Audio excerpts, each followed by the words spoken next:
That's not an airplane anymore. That's just parts. The voice belongs to First Lieutenant James P. Hagerstrom, recorded in a post-mission debrief at Kimpo Air Base, December 1951. He's describing what his gun camera captured at 41,000 feet over the Yalu River. A MiG-15 coming apart in a way that looked almost gentle from the cockpit. Pieces of fuselage tumbling away like shingles in a slow wind. The 16mm film, now declassified, shows exactly what he meant. One frame. A swept-wing fighter, trailing smoke but intact. Next frame. A debris field. The transition between airplane and not airplane took less than a second. 300 rounds of API ammunition from 6 M3 Browning machine guns will do that to a thin-skinned Soviet airframe. That footage sat in Air Force archives for decades. When researchers finally pulled it out and matched it against Soviet loss records that became available after 1991, it opened a question that still hasn't been cleanly answered. The official USAF kill ratio for the F-86 Sabre against the MiG-15 in Korea is roughly 10-1.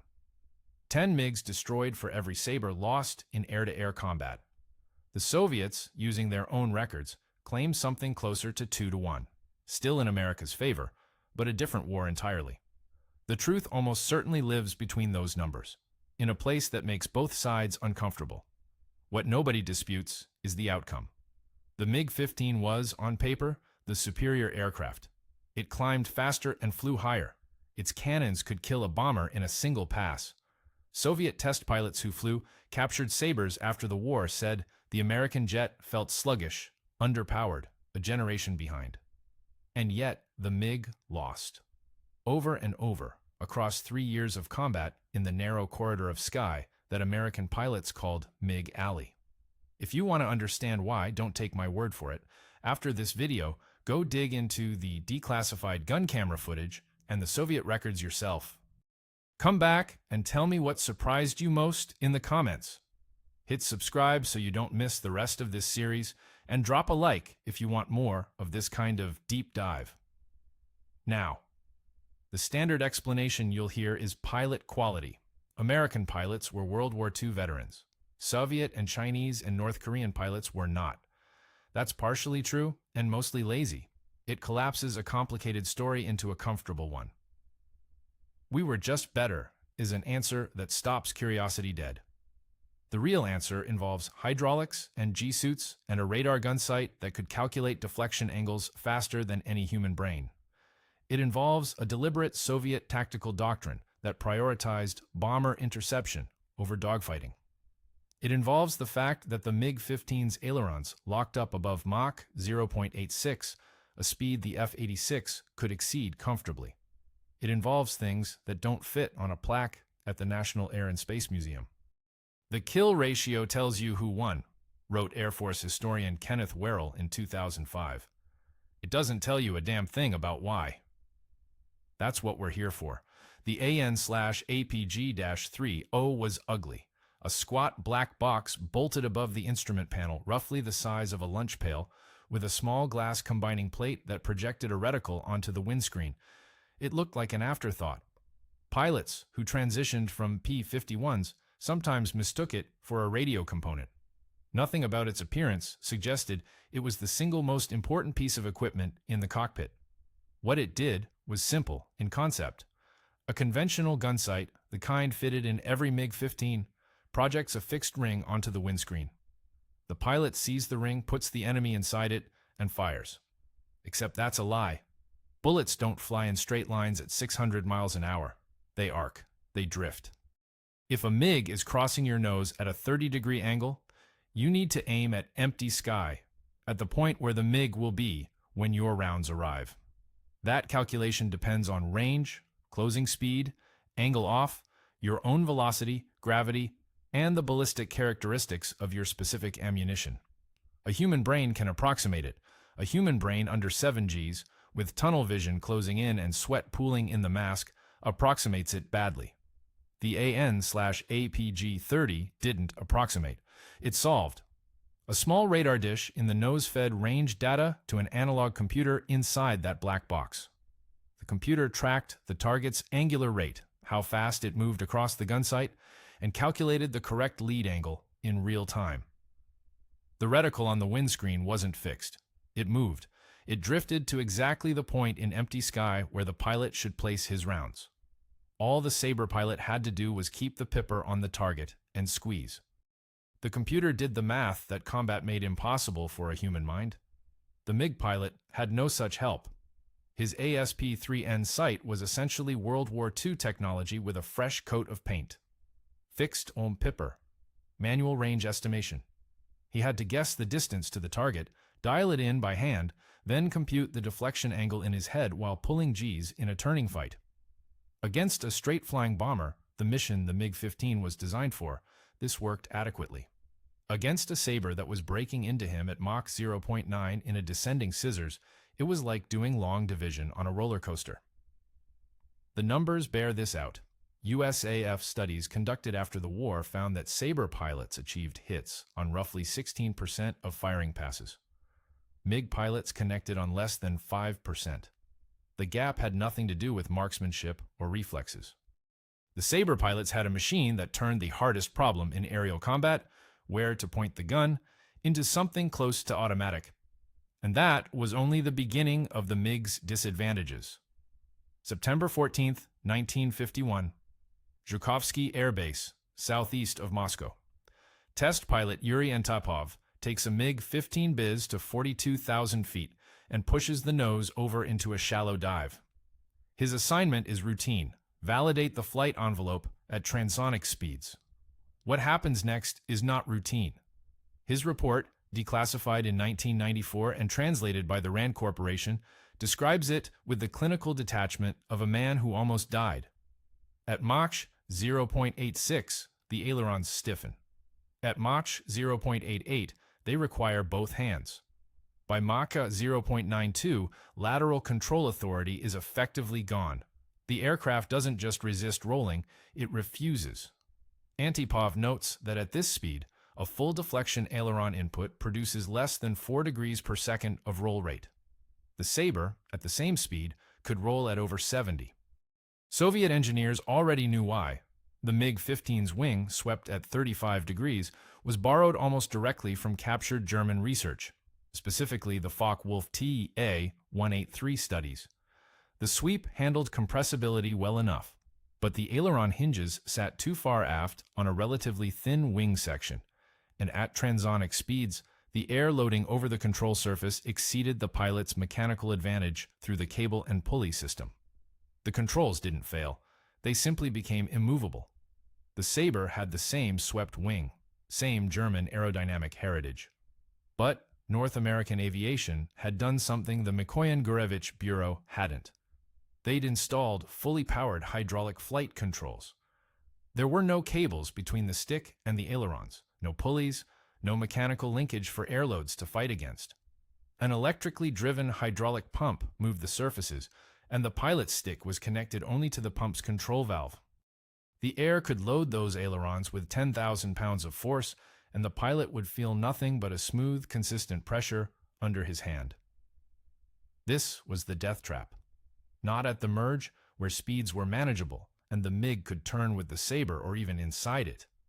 The killing happened in the dive. A Sabre pilot who found himself losing a turning fight could simply roll and pull into a split S, accelerating through Mach 0.9, knowing his controls would follow him all the way to down. The MiG pilot who followed entered a coffin. His stick locked. His roll rate vanished. He became a target flying a straight line at the exact moment his opponent's computing gunsight was designed to exploit, a predictable trajectory at a known range. The aerodynamicists in Moscow understood the problem perfectly. What they couldn't do was solve it. Not yet. So, if the MiG-15 was a death trap above Mach 0.86, how do you explain Nikolai Sutyagin? 21 confirmed kills. 21 American aircraft, including, by Soviet records, at least 9 F-86 Sabres. The same airplane that was supposed to be unbeatable. Sutyagin flew the same MiG-15 biz with the same frozen ailerons and the same primitive gunsight as every other Soviet pilot in the 303rd Fighter Aviation Division. He just kept killing anyway. or Yevgeny Popelyev, whose tally ranges from 19 to 23 depending on which archive you trust. Popelyev once closed to within 80 meters of a Sabre before firing, a distance so suicidal that his own wingman refused to follow. At 80 meters, you don't need a computing gun sight.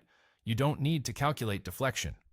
You need nerve that borders on clinical insanity, and Popelyev had it in quantity. These men were real. Their kills were real. And their existence is the single most dangerous thing for the comfortable American narrative, because they proved the MiG-15 could win. In the right hands, with the right tactics, flown by a pilot who understood its limits and refused to chase Sabres into the transonic trap, the MiG was lethal. The Soviet aces didn't fight the way American pilots expected. They dove through bomber formations in high-speed slashing attacks, used their superior climb rate to regain altitude, and came down again. They never turned. They never followed. They treated the MiG like what it was, an interceptor with a cannon, and they made it work. But here's what their brilliance actually reveals. Sutyagin had over 2,000 flight hours when he arrived in Korea. Popelyev had flown combat missions against Japan in 1945 and spent 6 years as a tactical instructor afterward.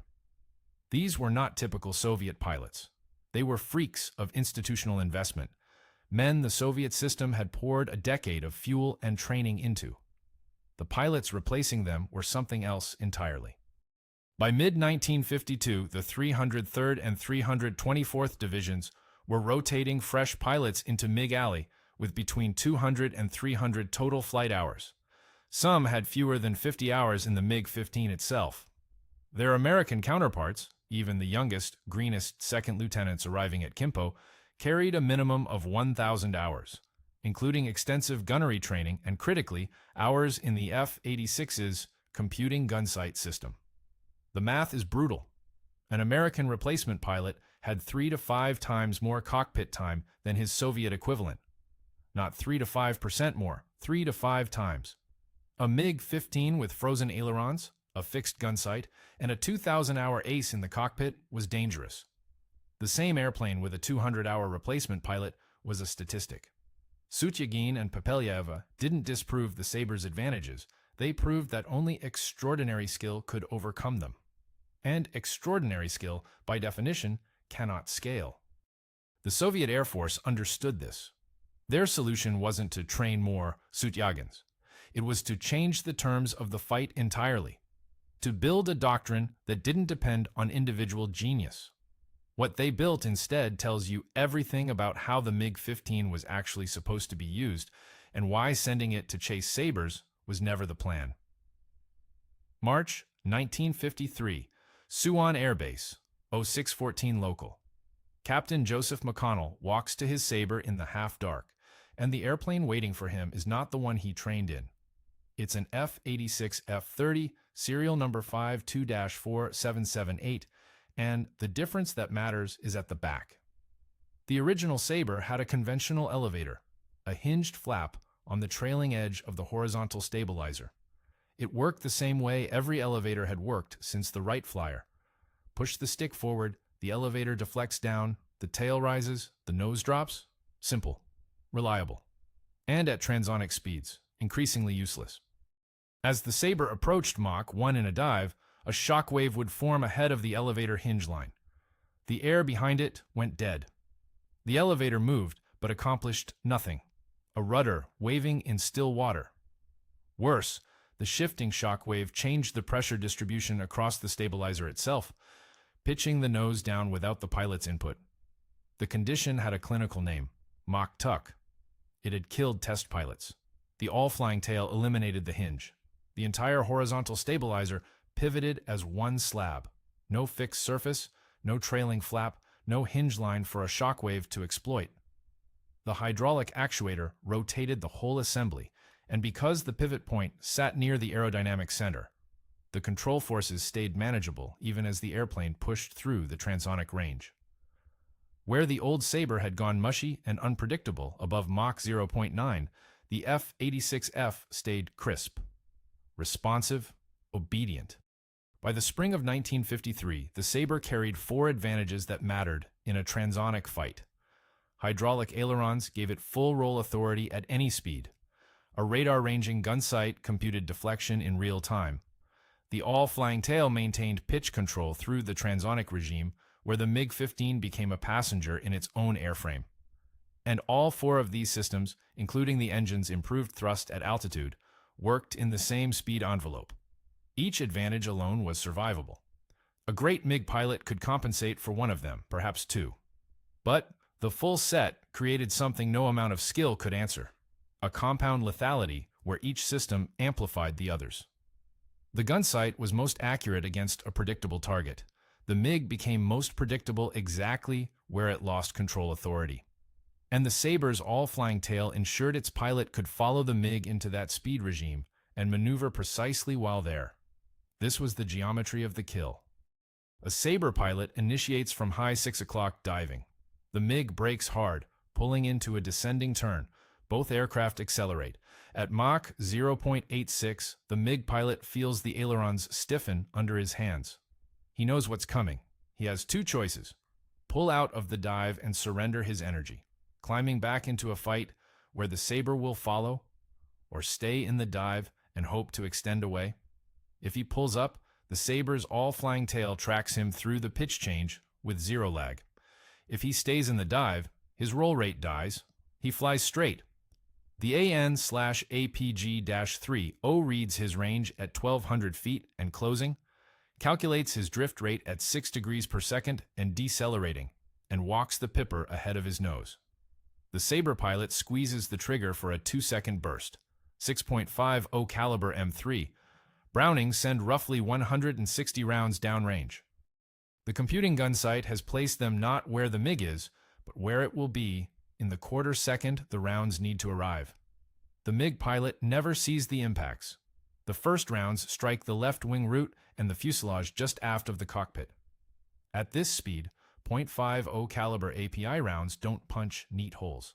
They shatter aluminum like ceramic. The wing folds. Fuel sprays into the slipstream and ignites before it has traveled 3 feet. Compound advantage worked like this. The hydraulics kept the Sabre controllable in the speed range where kills happened, and the gunsight solved the firing solution that human brains couldn't. The all-flying tail let the pilot track his target through the transonic wall without losing pitch authority. Take any one of them away, and the MiG had a chance. Leave all of them in place, and the engagement was decided before it began. The Soviet pilots who flew into this during the last months of the war weren't cowards. Many of them were the 200-hour replacements who had arrived with inadequate training, in aircraft outmatched in the dive, against Americans who had tools they didn't. They flew anyway. Some of them died in exactly the geometry described above, locked in a transonic dive, hands frozen on an immovable stick, watching a Sabre's nose track them with mechanical patience. The kill ratio in the final 6 months of the war was 14-1. The MiG-15 was a magnificent airplane that arrived in the wrong war. What it needed was never built in time to save the men who flew it. The last gun camera film from MiG Alley is dated July 22, 1953, 5 days before the armistice. It shows a MiG-15 trailing white vapor from a ruptured fuel line, rolling slowly to the left in an uncontrolled descent over the Chongchon River. The camera holds steady for 11 seconds. Then, the film runs out, and the war is over. Now count. The United States Air Force claimed 792 MiG-15 destroyed in air-to-air combat against a loss of 78 Sabres, a kill ratio of 10-1. For 40 years, that number stood unchallenged in every official history, every documentary, every Air Force briefing slide. It was the cornerstone, the proof that American technology and training had produced the most lopsided victory in the history of jet warfare. It was also wrong. When Soviet archives opened in the early 1990s, researchers cross-referenced loss reports from the 64th Fighter Aviation Corps against American claims. The real number was closer to 379 MiG-15 lost to all causes, including Sabres, other UN aircraft, accidents, and ground fire. Soviet records confirmed approximately 300 losses directly attributable to F-86 engagements. Against those, the Soviets claimed, and their records substantiate, roughly 170 Sabre kills, not 78. The true ratio settles somewhere between 2-to-1 and 3-to-1. The myth says 10-to-1. The archive says 2-to-1. And 2-to-1 should have been enough. The revised numbers mean something different when you stop reading them as a scoreboard and start reading them as logistics. The 5th Air Force never deployed more than 150 Sabres in theater at any given time. Typically fewer, between 90 and 120 operational aircraft, after maintenance, weather damage, and rotation. The Soviets and Chinese maintained between 400 and 500 MiG-15s across Manchurian bases at Antung, Mukden, and Tatunku. Call it a 4-to-1 numerical advantage, sustained for 30 months. A smaller force, outnumbered 4-to-1, achieved a 2-to-1 kill ratio. Run that arithmetic forward. For every 100 sorties the Sabres flew, they removed 2 MiGs from the order of battle for every one Sabre lost, against a force 4 times their size over 30 months. The smaller force was winning a war of attrition against a numerically superior enemy, outperforming rather than outproducing through the compound advantages built into the airframe, the gunsight, the hydraulics, and the 1,000-hour pilots who operated them.